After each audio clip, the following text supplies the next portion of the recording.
დაახლოებით 3.5 მილიარდი წლის წინ დედამიწაზე არსებობდნენ მხოლოდ ერთუჯრედიანი ორგანიზმები. ისინი თავიანთ გენეტიკურ მასალას მცირედი ცვლილებებით გადასცემდნენ შთამომავლობას.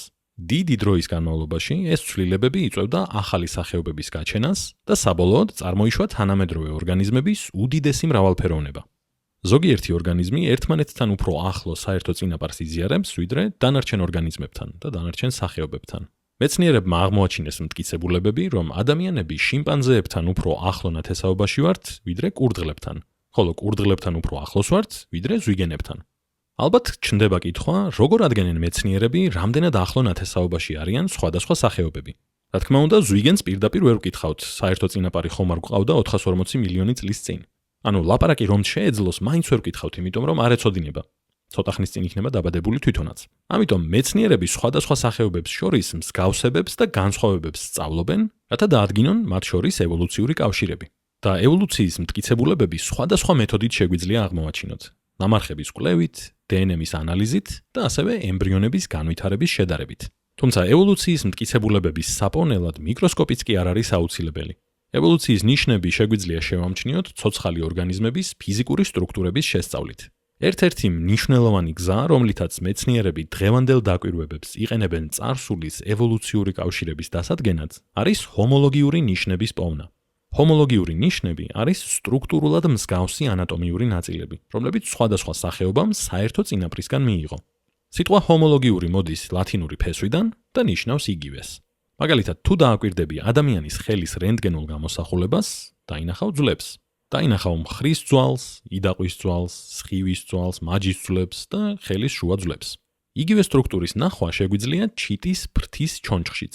სინამდვილეში მსგავსი ძვლოვანი სტრუქტურა გვხვდება სხვა ცხოველების კიდურებშიც, კატებში, ძაღლებში, ვეშაპებში, სპილოებში, ღამურებში. მიუხედავად იმისა, რომ ისინი თავიანთ კიდურებს სხვადასხვა მიზნებისთვის იყენებენ. ზოგი ფრენისთვის, ზოგი სირბილისთვის, ცურვისთვის, ან უბრალოდ დაჭერისთვის რაღაცის. ფუნქციური განსხვავებების მიუხედავად, ძვლების მსგავსება მიუთითებს საერთო წინაპარზე. ამიტომაც მეცნიერები ასეთ სტრუქტურებს უწოდებენ ჰომოლოგიურ ნიშნებს.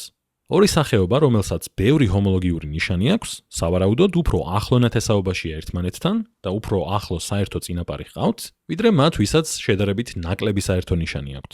ასეთები უფრო შორეულ ნათესაობაში არიან ერთმანეთთან, რაც მიუთითებს იმაზე, რომ მათი საერთო წინაპარი ძალიან დიდი ხნის წინ ცხოვრობდა.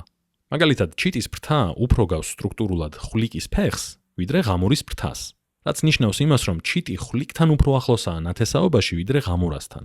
როცა მეცნიერები პოტენციურ ჰომოლოგიურ ნიშნებს აღმოაჩენენ, ისინი იყენებენ დამატებით მეთოდებს იმის გასარკვევად, თუ როგორ განვითარდა ეს სახეობები დროთა განმავლობაში. ერთ-ერთი გზა არის თანამედროვე ორგანიზმების ანატომიური ნიშნების შედარება ნამარხებთან. თუმცა ზოგჯერ ის, რაც ჰომოლოგიურ ნიშანს გავს ერთი შეხედვით, სინამდვილეში აღმოჩნდება უბრალოდ ანალოგიური ნიშანი. ანუ ისეთი ნიშანი, რომელიც სხვადასხვა სახეობაში დამოუკიდებლად განვითარდა. მაგალითად, ავიღოთ ჩიტისა და პეპლის ფრთები. ორივე არსებას შეუძლია ფრენა, მაგრამ თუ დაუკვირდებით, დავინახავთ, რომ ჩიტის ფრთა შედგება ღრუ ძვლებისგან, ხოლო პეპლის ფრთა არის ქიტინისგან შემდგარი მემბრანისგან შექმნილი. მიუხედავად იმისა, რომ ფუნქცია ერთი აქვთ, ფრენა, სტრუქტურა არის სრულიად განსხვავებული. ეს მეცნიერებს აჩვენებს, რომ ჩიტისა და პეპლის ფრთები ანალოგიური ნიშნებია და მათი ფრენის უნარი განვითარდა დამოუკიდებლად. ორგანიზმების ანატომიური ნიშნების შედარებით, საკმაოდ ღრმა წარმოდგენა გვაქვს შექმნილი იმის შესახებ, თუ როგორ განვითარდა სიცოცხლე საერთო წინაპრებიდან. ასე რომ, ოდესმე მომავალში ზვიგენს თუ გადაეყარე და თუ ისე გადაეყარე, რომ შენი სიცოცხლისთვის საფრთხეს არ წარმოადგენს იმ მომენტში, შეგიძლია დატკბე იმით, რომ ერთ დროს ორივეს ყავდათ საერთო წინაპარი.